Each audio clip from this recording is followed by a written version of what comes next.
Buenas noches, mi nombre es Jaime Limón y en esta ocasión les hablaré sobre el universo de la Deep Web. Un universo que está plasmado de ciertas conductas delictivas que pueden llegar a complicar la manera en que nos conducimos como sociedad. Fue en el año de 2001 cuando por primera vez el político y también filósofo de la cibersociedad, Al Gore, comenzó a utilizar este concepto no solamente en discursos políticos, sino que comenzó a verlo como un concepto jurídicamente relevante para que en la política se comenzara a colocar como un elemento distintivo y de vigilancia necesaria para este universo. Así el concepto de cibersociedad generó por primera vez la necesidad dentro de los gobiernos, el hecho de entender que tenemos dos elementos importantes que regular, por un lado el de la sociedad y por el otro el de la cibersociedad.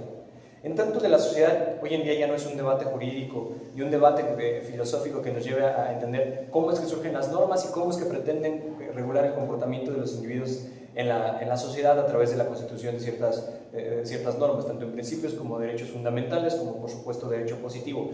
Pero en la esfera de la cibersociedad, hoy en día existe la necesidad de establecer qué mecanismos jurídicos serían los válidos para determinar la conducta de los usuarios, regularla y establecer hasta qué punto podemos lograr los alcances suficientes, de tal manera que lo que ocurre en la cibersociedad pudiera llegar a tener alguna trascendencia jurídica en el universo de la sociedad.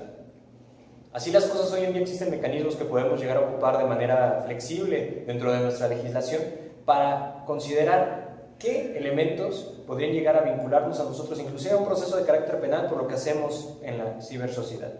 La cibersociedad, como concepto ya jurídicamente reconocido, aunque no en todas las leyes y no en todos los estados, se divide en tres elementos: Internet, la Deep Web y la Dark Web. Internet es esa capa de Internet en la cual navegamos de manera tradicional, ocupando exploradores como lo pueden ser Google Chrome, Edge, Mozilla Firefox o bien Opera. Cualquier explorador que nos permita dentro de nuestro smartphone, computadora, tablet o cualquier dispositivo navegar en esta Internet de manera libre, aunque no tuviéramos la dirección específica a la cual nos estamos enrutando. En esta primera capa de Internet no existen mayores complicaciones. Hoy en día está ya delimitado y es un hecho reconocido jurídicamente que la manera de regular lo que ocurre es con el derecho tradicional, flexibilizando las figuras jurídicas que existen en su momento. En el universo de la Deep Web funciona diferente. ¿Por qué? Porque es una subcapa de Internet en la cual en un 85% de los usuarios entran para cometer delitos. ¿De qué tipo? Delitos tales como violaciones, pornografía infantil, prostitución, compra de drogas, compra de armas, terrorismo y también en algunos casos tratar de atentar contra la vida de otros usuarios. Esto parecería poco relevante, sin embargo, todo lo que ocurre en la cibersociedad, específicamente en esta capa de Deep Web, ha llegado a generar complicaciones importantes para la seguridad nacional de la sociedad.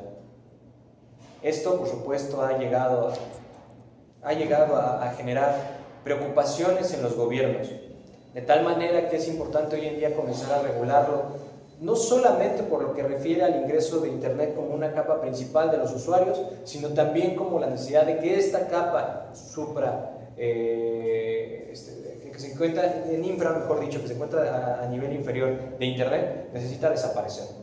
Es decir, la función del Estado no debería ser regular lo que ocurre en la Deep Web, sino desaparecerlo. Sobre todo, insisto, aquellas conductas que son de carácter delictivo.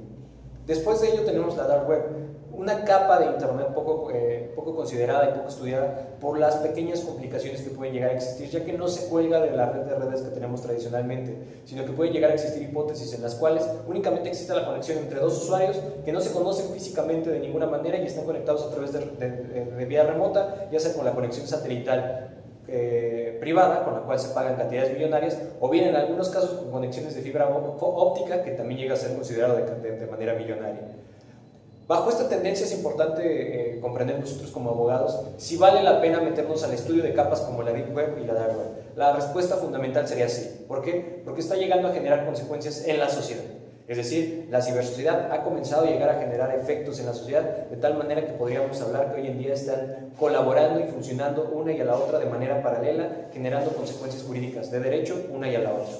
¿Qué nos preocupa en el universo de la Deep Web? Que poco a poco se ha ido apoderando de la información que nosotros como usuarios alimentamos a la red de redes, a Internet, y ha llegado a vulnerar en grandes casos, inclusive a naciones. Es importante lo que cuidamos y que subimos a Internet, ya que puede estar en manos poco profesionales o puede llegar a estar en manos delictivas que pueden llegar a ponernos en peligro a nosotros, a los seres queridos o bien a cualquier red a través de las cuales estemos conectados. Muchísimas gracias.